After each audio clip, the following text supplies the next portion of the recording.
pourquoi la majorité des gens n'arrivent-elles tout simplement pas à manifester l'abondance qu'ils désirent tant? Peut-être que vous vous êtes déjà posé cette question. La plupart d'entre nous finissons par dire non à la possibilité d'être réellement prospères. Ça paraît faux. Après tout, qui ne voudrait pas avoir plus d'argent, plus d'opportunités et vivre une vie pleine de réalisations? Mais qu'est-ce qui se cache derrière tout ça? Voyons ce qui se passe réellement. Les gens n'arrivent pas à ressentir de la gratitude pour la richesse ou l'abondance parce qu'ils attendent que ces choses se manifestent d'abord, pour ensuite ressentir cette gratitude. C'est comme s'ils étaient coincés dans un cycle d'attente, comme hypnotisés, attendant que quelque chose d'externe se produise pour enfin se sentir reconnaissant.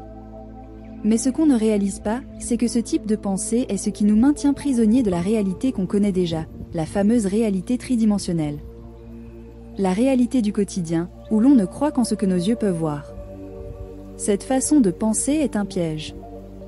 Et si vous continuez à attendre que quelque chose se produise pour enfin ressentir de la gratitude, vous resterez dans cette attente éternelle, sans bouger. Car dans le monde quantique, là où la véritable magie opère, il faut d'abord ressentir. C'est bien ça, ressentir la gratitude pour l'abondance, même si elle n'est pas encore physiquement présente. Ça semble confus? Laissez-moi vous expliquer. Dans l'univers quantique, ce n'est pas comme dans notre réalité habituelle, où tout est linéaire et prévisible. Là-bas, vous n'avez pas besoin de preuves physiques pour ressentir quelque chose. Au contraire, c'est votre sentiment qui crée votre réalité. Autrement dit, avant de voir l'argent sur votre compte, vous devez vibrer à la fréquence de l'abondance. Mais comment fait-on cela? Tout commence par le cœur. Exactement, le cœur. Ce n'est pas qu'un organe qui pompe du sang dans votre corps.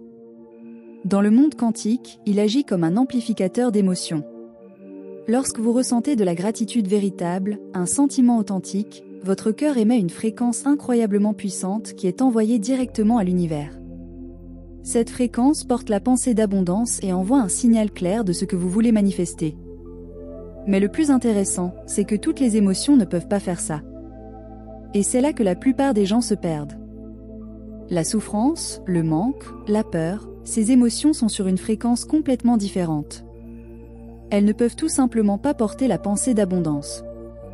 Elles agissent comme une barrière qui bloque le signal. Imaginez une radio mal réglée sur la mauvaise station. Vous pouvez bien penser à la prospérité, mais si votre corps et vos émotions sont ancrés dans le manque, c'est comme si la pensée ne pouvait pas passer de votre esprit à l'univers.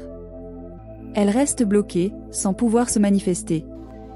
Soyons honnêtes, combien de fois vous êtes-vous déjà dit « Je veux la prospérité, je mérite plus, je vais devenir riche ?»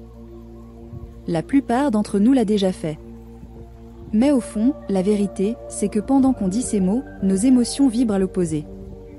Le corps dit « Je suis dans le manque, je suis misérable, je n'y arriverai jamais. » Et que se passe-t-il? La pensée ne va nulle part. Elle reste bloquée dans le tronc cérébral et ne parvient pas à se propager dans le reste du corps. Et savez-vous pourquoi c'est un problème? Parce que le corps ne ment pas. Il reflètera toujours ce que vous ressentez vraiment, même si votre esprit essaie de penser autrement. Le corps, avec ses émotions, est ce qui envoie le signal à l'univers. Et si ce signal est celui de la rareté, c'est ce que vous continuerez d'attirer.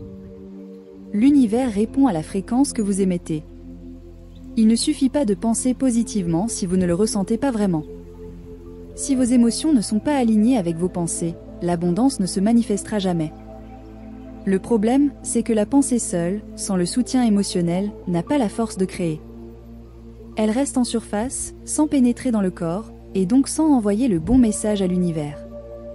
C'est comme si votre esprit disait une chose, mais que votre cœur en disait une autre. Et devinez qui l'univers écoute ? Toujours le cœur, car c'est lui qui émet la fréquence la plus forte. Maintenant, le véritable enjeu ici, c'est de comprendre que vous devez aligner l'esprit et le cœur. Si vous voulez vraiment manifester la richesse, il ne suffit pas d'y penser, vous devez la ressentir avec chaque cellule de votre corps. Vous devez vibrer à la fréquence de l'abondance, ce qui signifie laisser de côté les sentiments de manque, de peur et d'insécurité.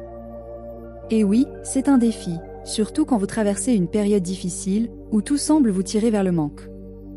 Mais la bonne nouvelle, c'est que vous pouvez entraîner votre esprit et votre corps à changer cette vibration.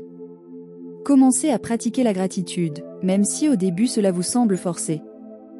Soyez reconnaissant pour ce que vous avez déjà, même si ce n'est pas exactement ce que vous désirez.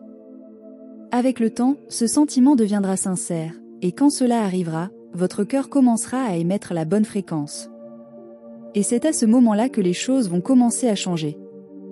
Imaginez-vous, vibrant dans la gratitude, dans l'abondance, avec votre cœur amplifiant ces émotions puissantes et envoyant un signal clair à l'univers. Que se passe-t-il? L'univers répond.